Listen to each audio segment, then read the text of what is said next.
Nay, punta lang ako ng mall ha. Sige anak, basta sigurin mong hindi ka lalabas ng bahay ha.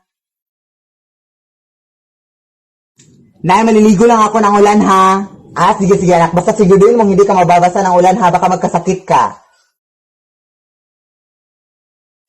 Nay, absent muna ako sa school ngayon ha. Sige anak, basta sigurin mong hindi ka malilate ha.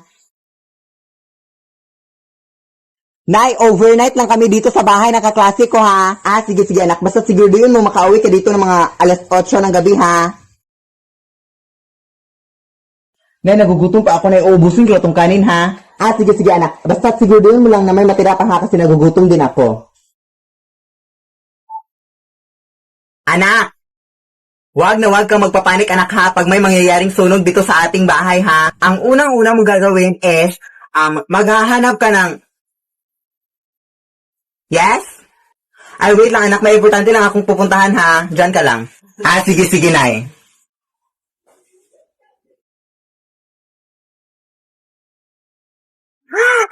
May sunog! Wag na wag kang magpapanik. Hala, may sunog!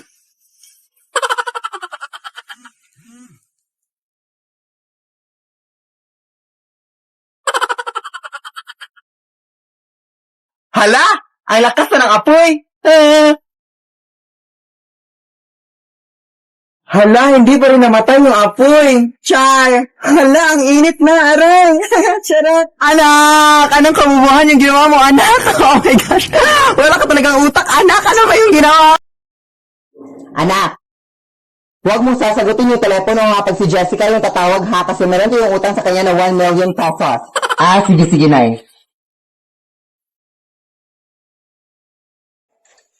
Hello? Nasaan yung nanay mo? Sino to? Sabihin mo sa kanya na ito si Jessica yung kaibigan niya.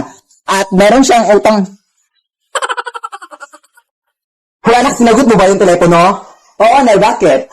Ay, bakit mo sinagot? Anak, wala ka talagang utak. Anak, kahit kailan, anak. Syempre, sasagutin ko, paano kung malaman ko si Jessica yun kung hindi ko patanungin? Ang bawa mo talaga mang utos, Nay.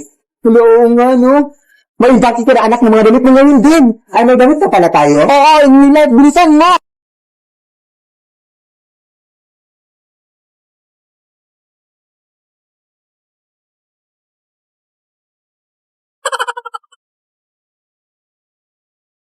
Lead me, Lord.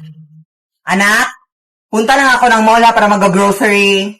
Okay, Nay. At siya nga pala, wag na wag mong bubuksan tong pinto, anak ha. Kahit ba anong mangyari sa mundo, anak, wag na wag mong bubuksan tong pinto ha. Alam mo naman ngayon ang panahon, ang dami ng mga budol-budol na tao. At kahit sino na ang posibleng pumasok dito. Baka manakawan tayo. Sige, Nay, masusunod po.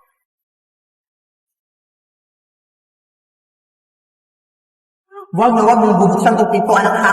Hoy, sino yan? Nanay mo, anak. Pakibuksan na yung pinto, be, please. Nandito na ako. Hindi pwede, no. Kung ano ba nangyari sa'yo, anak, mama mo, tuhoy. Tumahimik ka nga, wag mo kong lokohin. Sige, silipin mo nga ako dito para makita mo yung mukha ko. Hoy, lumayas ka nga. Bakit ka nandito sa bahay namin? Uy, anak, nanay mo, to ano ka ba? Ikaw yung totoong nanay ko. Halika nga, lapit ka. O, di ba wig lang to, totoong buhok yung sa nanay ko. Lumayas ka na nga, be. Tawagan ko yung pulis. Layas!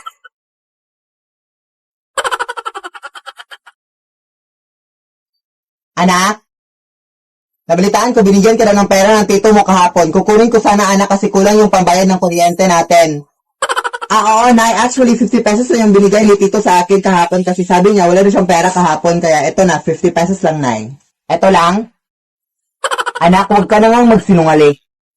Baka nakakalimutan mo na. Iisa lang yung pagkatao natin. Wala kang matatago sa akin kahit anong sikreto pa yan na nasa iyo.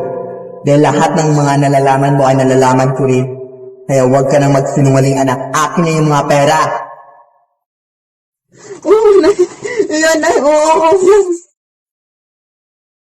Nay, dito daw matutulog yung mga kaibigan ko mamayang gabi. Sige anak. Basta siguraduhin mo lang na hanggang doon lang sila sa labas ng gate, ha? Nay, mag-shopping na ako ng mga damit, ha? Sige anak. Basta siguraduhin mo lang na hindi ka gagastos, ha? Nay, kukuha lang ako ng 100 sa bag mo, ha? Sige anak. Basta siguraduhin mo lang na ibabalik mo kaagad yung pera sa bag, ha? Nay, magbi-video lang kami ng mga kaibigan ko ha, kanta-kantahan lang. Sige, anak, basta siguraduhin mo lang na wala akong ingay na maririnig ha, dahil meron akong binabasa. Nay, di ba sinabi mo, Nay, na ngayon mo na ako bilhan ng iPhone? Sige, anak, basta siguraduhin mo lang na keypad lang ha.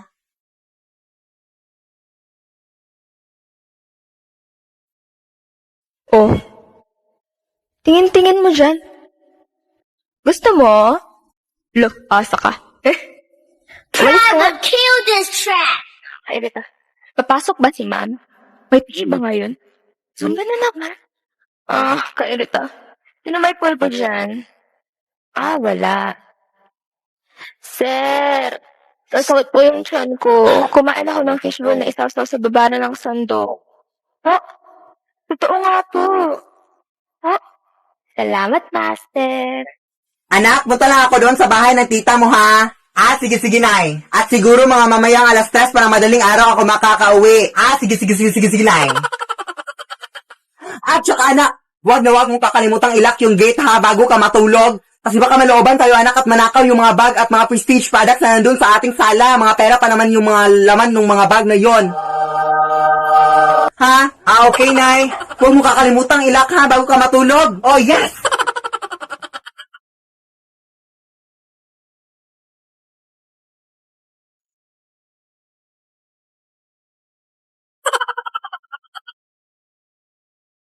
Uy, anak, bakit hindi mo nilak yung gate? Nawala na yung mga pera natin doon. Ninakaw na.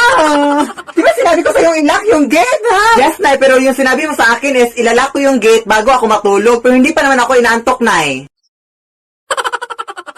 Lead me, Lord. Anak, wag kang magsisinungaling, anak, ha, dahil makasalanan yan sa ating Panginoon. Sige, Nay.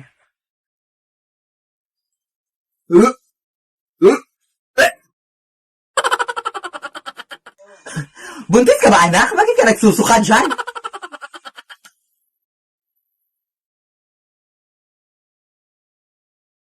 Buntis. Paano ka naman mabubuntis, anak, na wala ka namang jowa? So, may jowa ka? Sos, di ba, anak, sinabi mo sa akin na nagkahuwela na kayo ng jowa mo ko last month? Sos, anak, di ba sinabi mo rin sa akin na baog yung jowa mo kaya hindi na kayo magkakaanak? Sos, okay lang yun, anak. Basta ang importante, anak, isa lang yung jowa mo at loyal ka sa kanya at happy-happy yung family niyo. Ilan ba yung jowa mo, anak?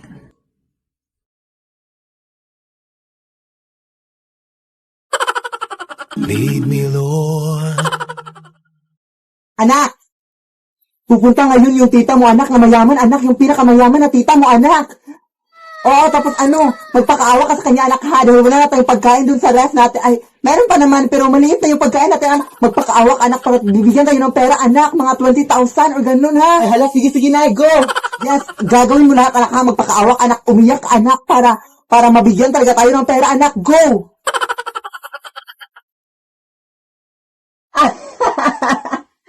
Hoy, ano ka ba?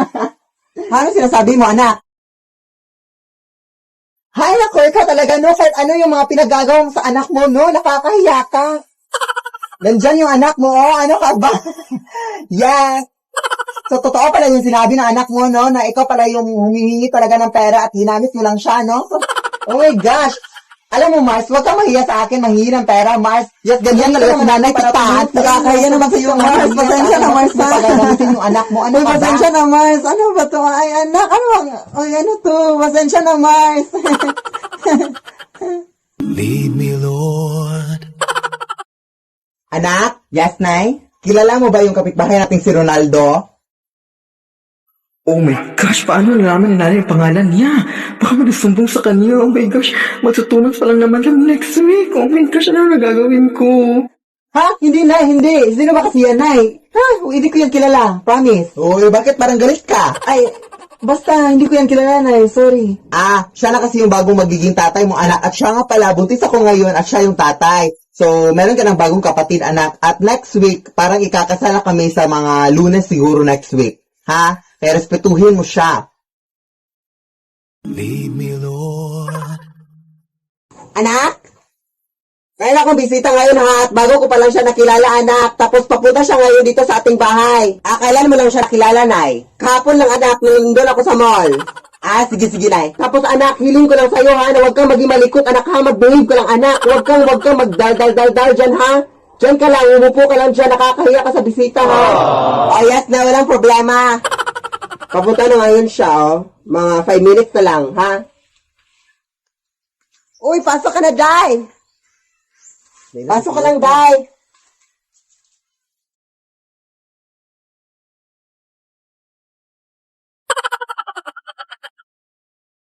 Day, pwede bang maki-CR? Sige. Ilabas mo mga pera mo. Mas! Tulong! May tama! Ilabas mo mga pera mo! Ay! Alas! Mas tama! Tulong!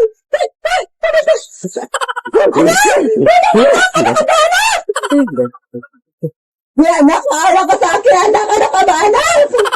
Hoy!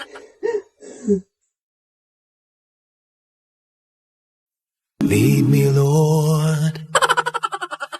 Anak, pakibuhat nga ng mga tubig, be. Sige, Nay.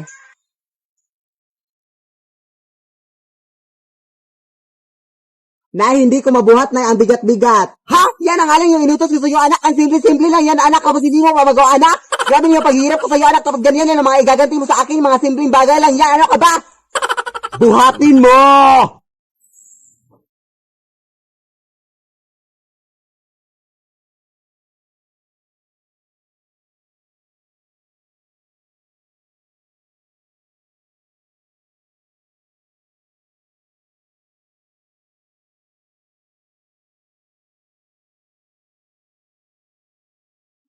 Mama!